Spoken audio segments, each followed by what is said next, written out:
درویش سے دعا کے لیے کہا۔ درویش نے نوجوان کے کندھے پر ہاتھ رکھا اور بڑے دھیمے انداز سے دعا دی، اللہ تجھے آسانیاں بانٹنے کی توفیق عطا فرمائے۔ دعا لینے والے نے حیرت سے کہا کہ حضرت الحمدللہ، ہم مال پاک کرنے کے لیے ہر سال وقت پر زکوٰۃ نکالتے ہیں، بلاؤں کو ٹالنے کے لیے حسب ضرورت صدقہ بھی دیتے ہیں، اس کے علاوہ ملازمین کی ضرورتوں کا خیال بھی رکھتے ہیں۔ ہمارے کام والی کا ایک بچہ ہے جس کا تعلیم کا خرچہ بھی ہم نے اٹھا رکھا ہے۔ درویش تھوڑا سا مسکرایا اور بڑے دھیمے اور میٹھے لہجے میں بولا، میرے بچے، سانس، پیسے، کھانا، یہ سب تو رزق کی مختلف قسمیں ہیں، اور یاد رکھو رازق صرف اور صرف اللہ کی ذات ہے۔ تم یا کوئی اور انسان یا کوئی اور مخلوق نہیں۔ جو تم کر رہے ہو، اگر یہ سب کرنا چھوڑ بھی دو تو اللہ تعالیٰ کی ذات سب فقط ایک ساعت میں سب کو عطا کر سکتی ہے۔ اگر تم یہ کر رہے ہو تو اپنی اشرف مخلوقات ہونے کی ذمہ داری ادا کر رہے ہو۔ درویش نے نرمی سے اس کا ہاتھ اپنے دونوں ہاتھوں میں لیا اور پھر بولا، میرے بچے آؤ، میں تمہیں سمجھاؤں کہ آسانیاں بانٹنا کسے کہتے ہیں۔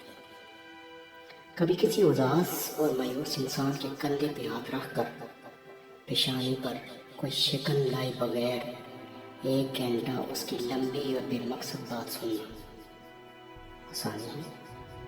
اپنی ضمانت پر کسی بیوہ کی جوان بیٹی کے رشتے کے لیے سنجیدگی سے تگدو کرنا آسانی ہے۔ صبح دفتر یا کام جاتے ہوئے اپنے بچوں کے ساتھ محلے کے کسی یتیم بچے کی اسکول لے جانے کی ذمہ داری لینا، یہ آسانی ہے۔ اگر تم کسی گھر کے داماد یا بہنوئی ہو تو خود کو سسرال میں خاص اور افضل نہ سمجھنا، یہ بھی آسانی ہے۔ غصے میں پھپھرے کسی انسان کی کڑوی اور غلیظ بات کو نرمی سے برداشت کرنا، یہ بھی آسانی ہے۔ چاہے کہ کھوکھے والے کو اوئے کہہ کر بلانے کی بجائے بھائی یا بیٹا کہہ کر بلانا، یہ بھی آسانی ہے۔ گلی محلے میں ٹھیلے والے سے بحث مباحثے سے بچ کر خریداری کرنا، یہ بھی آسانی ہے۔ تمہارا اپنے دفتر، مارکیٹ یا فیکٹری کے چوکیدار اور چھوٹے ملازمین کو سلام میں پہل کرنا، دوستوں کی طرح گرم جوشی سے ملنا، کچھ دیر رک کر ان سے ان کے بچوں کا حال پوچھنا، اور یہ بھی آسانی ہے۔ ہسپتال میں اپنے مریض کے برابر والے بستر کے انجان مریض کے پاس بیٹھ کر اس کا حال پوچھنا اور اسے تسلی دینا، یہ بھی آسانی ہے۔ ٹریفک اشارے پر تمہاری گاڑی کے آگے کھڑے شخص کو ہارن نہ دینا جس کی موٹر سائیکل بند ہو گئی، سمجھا تو یہ بھی آسانی ہے۔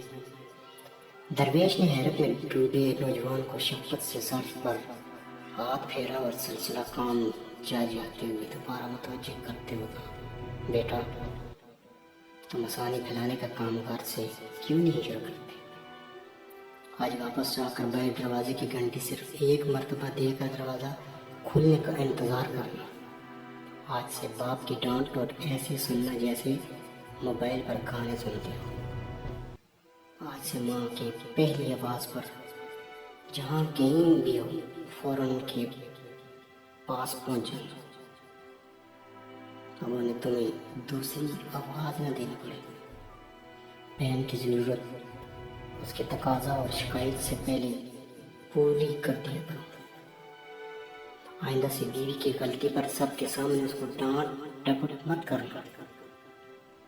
گھر میں پکا ہوا سالن اچھا نہ لگے تو دسترخوان پر حرف شکایت بلند نہ کرنا۔ کبھی کپڑے ٹھیک استری نہ ہوں تو خود استری درست کر لینا۔